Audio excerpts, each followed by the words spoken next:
Hello दोस्तों, welcome to only IAS.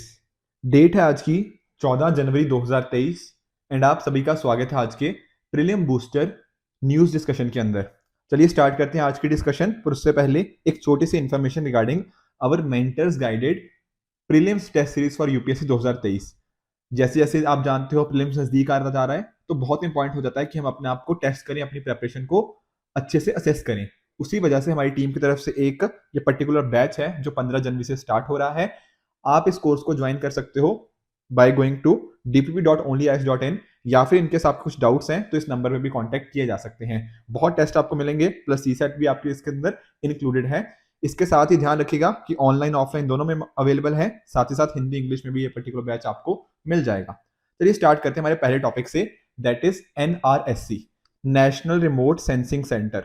देखो आप जानते हो हमने मल्टीपल टाइम जोशीमठ के बारे में डिस्कस किया है उत्तराखंड के अंदर। तो जोशीमठ का जो टाउन है ना, पिछले 12 दिनों के अंदर 5.4 सेंटीमीटर नीचे आ गया, सैंक हो गया है, ठीक है ना। हमने देखा था किस तरह से लैंड यहाँ पे सबसाइड हुई है, सब्सिडेंस जो की बात करते हैं, ठीक है। तो ये किस रिपोर्ट के द्वारा बोला गया है? ये रिपोर्ट निकाली गई है NRSC, national remote sensing centre के द्वारा। तो हमारे लिए NRSC को समझना इंपॉर्टेंट हो जाता है। देखिए आप जानते हो इसरो के बारे में, इंडियन स्पेस रिसर्च ऑर्गेनाइजेशन, इसका ये एक प्राइमरी सेंटर है। इसकी लोकेशन आपको देखने को मिलेगी हैदराबाद तेलंगाना के अंदर।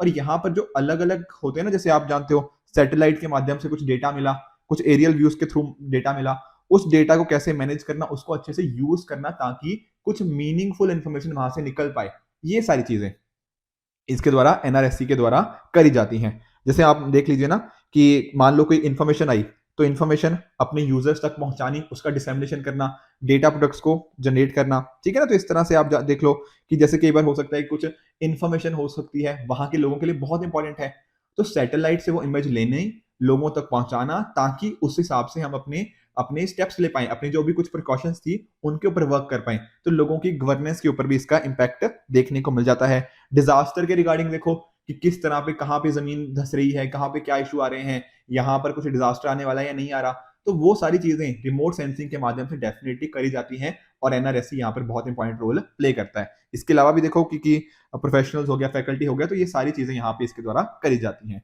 एक इंपॉर्टेंट चीज ध्यान देने वाली बात यह है कि इसको पैसा कहाँ से मिलता है ये काम करने के लिए। तो ज्यादातर जो पैसा है ना, इसको स्टेट गवर्नमेंट और सेंट्रल गवर्नमेंट ही देती है, उनको फंड्स ही देती हैं। पर इसके अलावा भी ये क्या करती है, जो इन्होंने इमेजेस ली ना अपनी अलग अलग सैटेलाइट, वो जो इमेजेस हैं ये किसी आगे किसी और को बेच सकती हैं, प्राइवेट ऑर्गेनाइजेशन को बेचा जा सकता है। तो वहां से क्या होगा, इन इमेजेस को बेच के कुछ पैसा जनरेट होगा, तो वहां से भी NRSC को पैसा मिल जाता है apart from state and central government fund. एक क्वेश्चन देखते हैं, यूपीएससी 2023 में आया था। यहां पर इन्होंने 6 चीजें हमसे पूछी। इलेक्ट्रोमैग्नेटिक रेडिएशन हो गया, साथ ही साथ geothermal energy, gravitational force, plate movement, rotation of earth और रेवोल्यूशन। और फिर पूछा कि इनमें से कौन रिस्पॉन्सिबल है अर्थ के सरफेस के ऊपर कुछ तरह के डायनेमिक चेंजेस लाने के लिए। तो देखो यहां पर अगर आप थोड़ा नोटिस करोगे ना, तो सारे के सारे रिस्पॉन्सिबल है। मैं आपको थोड़ा सा बताने की कोशिश करता हूं। जब मैं बात करता हूं इलेक्ट्रोमैग्नेटिक रेडिएशन की, तो आप जानते हो इससे कुछ ना कुछ हमारे यहाँ पे धरती पे क्या होगा, कुछ टेम्परेचर चेंज होगा, ठीक है, टेम्परेचर में कुछ बदलाव आएंगे। और डेफिनेटली टेम्परेचर के बदलाव की वजह से हो सकता है कुछ कहीं पर हमें इवेपोरेशन देखने को मिले, कहीं पर पानी किस तरह से मूव कर रहा है, वो सारी चीजों के ऊपर बदलाव देखने को मिलते हैं। तो डायनेमिक चेंजेस तो डेफिनेटली आते ही हैं। उसी तरह से जब मैं बात करता हूं जियोथर्मल एनर्जी की, तो देखो आप जानते हो विद इन द अर्थ जो बेसिकली एनर्जी है वो इसके लिए रिस्पॉन्सिबल है, ठीक है। तो यहां पर भी अलग अलग चीजें हो सकती हैं, वॉल्केनिज्म हो सकता है, तो वॉल्केनिज्म से बाहर की सतह के ऊपर क्या चेंजेस आते हैं, तो बहुत सारे डायनेमिक प्रोसेसेस हो सकते हैं डेफिनेटली, ठीक है। तो आपने ना बहुत ओपन माइंडेड के साथ सोचना, यहाँ ये नहीं सोचना कि ये नहीं कर सकता, नहीं, यहाँ पे डेफिनेटली पॉसिबिलिटी एग्जिस्ट करती है। उसी तरह से ग्रेविटेशनल फोर्स, ग्रेविटी क्या करती है, किसी चीज को नीचे की तरफ खींचती है, कोई चीज डाउनवर्ड मूवमेंट होती है। आपने देखा होगा ना कि कोई कई लैंडस्लाइड आ गई या फिर किसी जगह पे कुछ मास मूवमेंट हो गया, वहां पर किसका रिस्पॉन्सिबल हो सकता है, ग्रेविटेशनल फोर्स का। प्लेट मूवमेंट, प्लेट मूवमेंट देखो हर जगह करती है, कहीं पे कुछ अर्थक्वेक आ गया, डेफिनेटली क्या हुआ, अर्थक्वेक आने से डायनेमिक चेंज हुआ या नहीं हुआ, बिल्कुल हुआ, ठीक है। किसी भी जगह कॉन्टिनेंट बन गए, आप जानते हो जैसे ये जो प्लेट्स है हमारी इंडो, ठीक है ना, इंडोस्टीरियल प्लेट हो गया, यूरेशियन प्लेट के साथ जब एक दूसरे के साथ टकरा रही हैं उसका इंपैक्ट आता है। तो ये सारे क्या है, डायनेमिक चेंजेस हैं।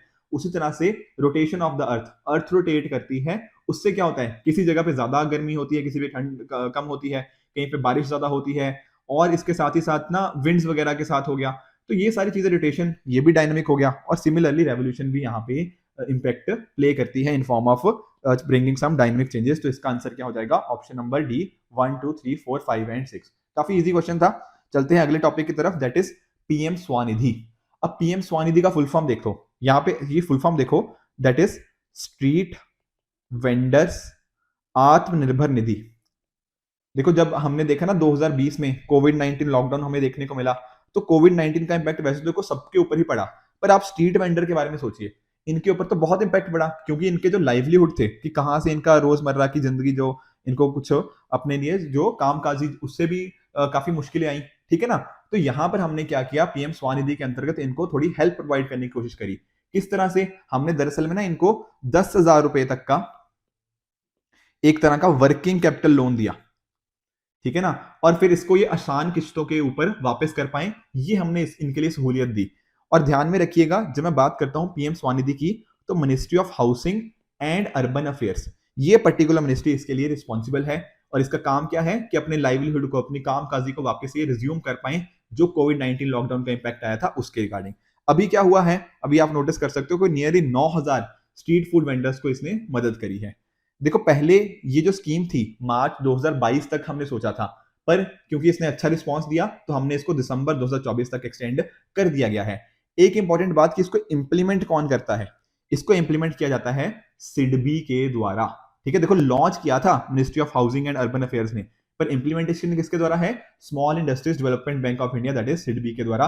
और इसका टारगेट था टोटल मतलब 50 लाख स्ट्रीट वेंडर्स तक अपने बेनिफिट्स को पहुंचा पाना।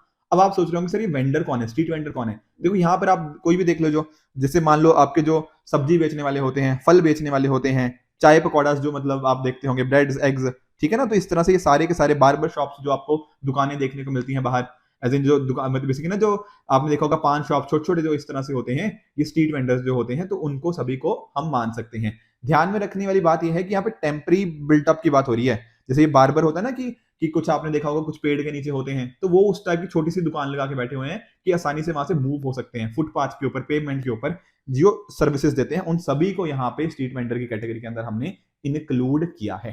कितने पैसे थे sir? 10,000 working capital loan daily requirements के लिए 10,000 रुपए तक का ले सकते थे, जो कि इनको मंथली पेमेंट्स के हिसाब से आसानी से इनको पे करना था विद टेन्योर ऑफ 1 ईयर। इसके साथ ही अगर जल्दी से इन्होंने पे कर दिया तो ऐसा नहीं है कि कोई पेनल्टी होगी, नहीं, आप आराम आराम से उसको पे कर सकते हो, मतलब उससे पहले भी पे करोगे तो कोई पेनल्टी आपके ऊपर नहीं लगेगी। इसके साथ ही डिजिटल ट्रांजैक्शन को भी यहाँ पे प्रमोट करने की बात है, ठीक है, एक तरह के इंसेंटिव दिए जाते हैं।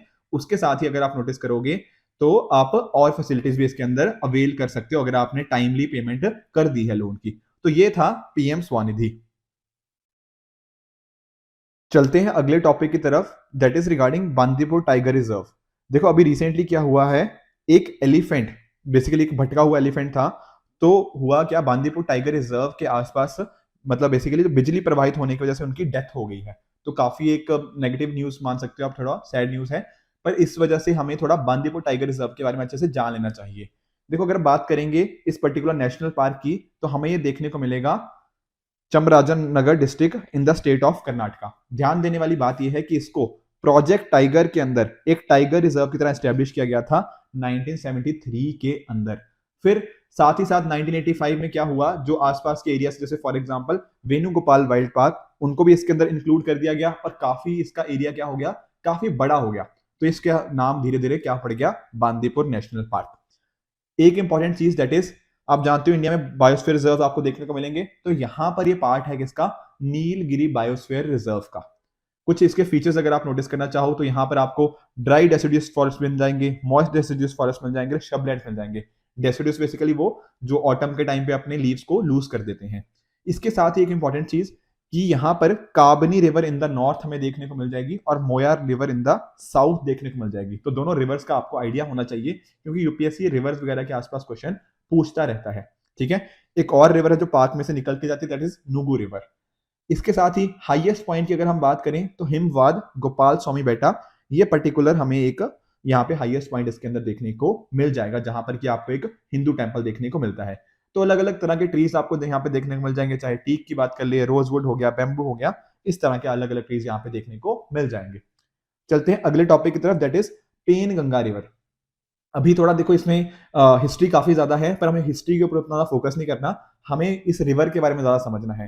तो अभी रिसेंटली क्या हुआ है, हमारी जो ministry of environment forest and climate change है, इन्होंने इन्वायरमेंट क्लियरेंस दे दी है चनक्खा बोराटा बैराज को, ठीक है ना, इस पर्टिकुलर बैराज को यहाँ पे इनके द्वारा क्लियरेंस दे दी गई है। ये एक तरह की इंटर स्टेट बैराज है।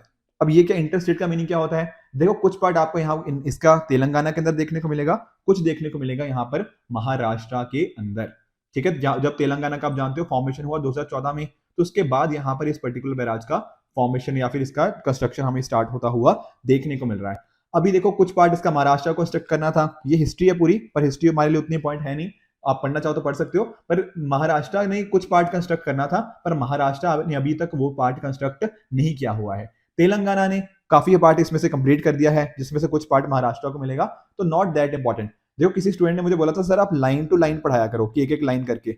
देखो कई बार ना बहुत सारी चीजें ऐसी होती हैं जो इंपॉर्टेंट नहीं होती, जैसे इसकी ना हिस्ट्री, इसने इतना बना दिया उसने इतना दे दिया, वो चीजें इतनी इंपॉर्टेंट आपके लिए नहीं है। यहाँ पे लिखी हुई है definitely, but does not mean कि हर चीज इंपॉर्टेंट है यहाँ पर जो लिखी हुई है। मैं कोशिश करता हूँ कि जो इंपॉर्टेंट है वो सारी चीजें आपको जरूर एक्सप्लेन कर दूं, तो लाइन बाय लाइन ना जाने की बजाय मेरा फोकस ये होता है कि आपको एक्सप्लेन कर दूं और साथ ही साथ आपके सारे जितने फैक्ट्स इंपॉर्टेंट है प्रीलिम्स के लिए वो कवर हो जाए, राइट। तो यहाँ पर पेन गंगा रिवर के बारे में अगर हम समझने की कोशिश करें तो हमें देखने को मिलती है महाराष्ट्र के अंदर, ठीक है ना, इस पर्टिकुलर बुल्डाना डिस्ट्रिक्ट के अंदर हमें देखने को मिल जाएगी।